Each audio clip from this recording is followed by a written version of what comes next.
Este video se hizo en respuesta a un colega que en las redes dice hace varios años que no se deben reparar los parlantes, sino que hay que comprar los nuevos. Hoy te voy a mostrar por qué sí debes reparar este tipo de parlantes. Vamos a ver, hoy tocan parlantes chiquitos. Vamos a empezar por la reparación de este 4 pulgadas y media, que es un parlante de un teclado. Se le ha hecho un cambio y reestructuración de bobina, se ha levantado todo y vamos a hacer una pequeña prueba con sonido para corroborar que funcione perfectamente.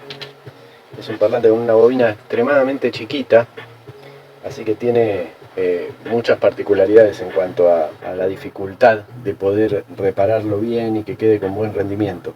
Acá lo que se trata es de reemplazar lo que esté roto o quemado, pero sin cambiar los parámetros originales del parlante, así va a sonar exactamente igual que el parlante original. Vamos a inyectar un poquitito de música, evitamos ponerle generador de señal porque es una bobina realmente muy chica, de unos 10 milímetros, es prácticamente lo mismo que mide la bobina del Twitter, que debe ser de unos 9 milímetros, y es muy fácil pasarlos de rosca y romperlos. Así que vamos a ir con música y a corroborar el correcto funcionamiento.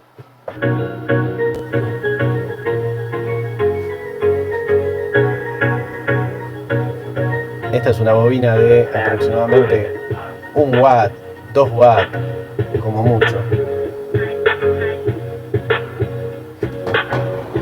Se le ha puesto una pequeña caja acústica para que se pueda escuchar bien la parte de graves. Este tipo de parlantes sin el alojamiento original son muy frágiles y se busca reemplazar por elementos originales, producto de que tienen este tipo de anclajes especiales y medidas especiales también. Entonces se puede generar un problema bastante grande si no se utiliza el parlante original, ¿verdad? Ahí vemos una excursión y unos graves claros.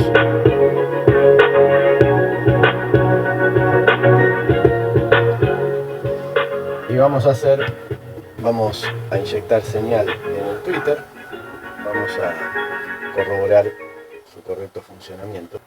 Inyectaremos alguna señal con buena cantidad de frecuencias altas.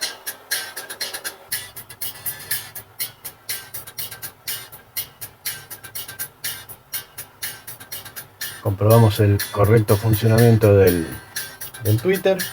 Vamos a sumarle el buffercito que acabamos de escuchar.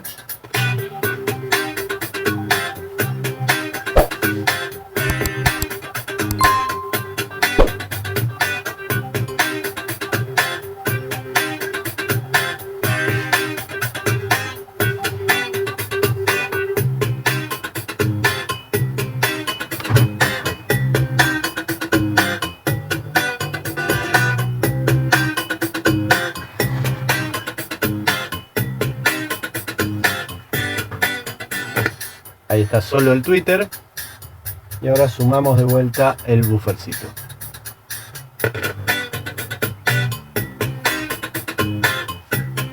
El conjunto queda trabajando muy bien acoplado, con divisor de frecuencia de 6 decibeles, muy simple y de muy baja potencia, como dijimos, por la medida de las bobinas.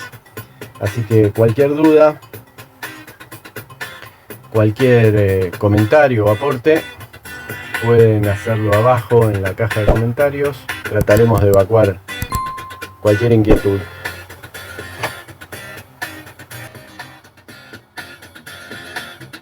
Como queda de manifiesto, siempre es importante reparar y repararlos bien con materiales originales, cualquier tipo de medida de parlante.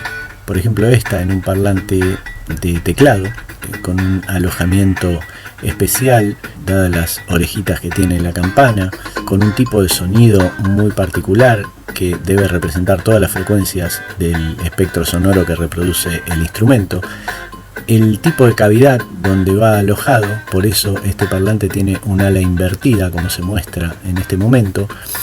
Hay toda una serie de detalles técnicos a tener en cuenta antes de intentar colocar en un alojamiento que no le corresponde un parlante cualquiera estándar, más allá de la calidad de sonido deplorable que en general encontramos en parlantes estándar o chinos.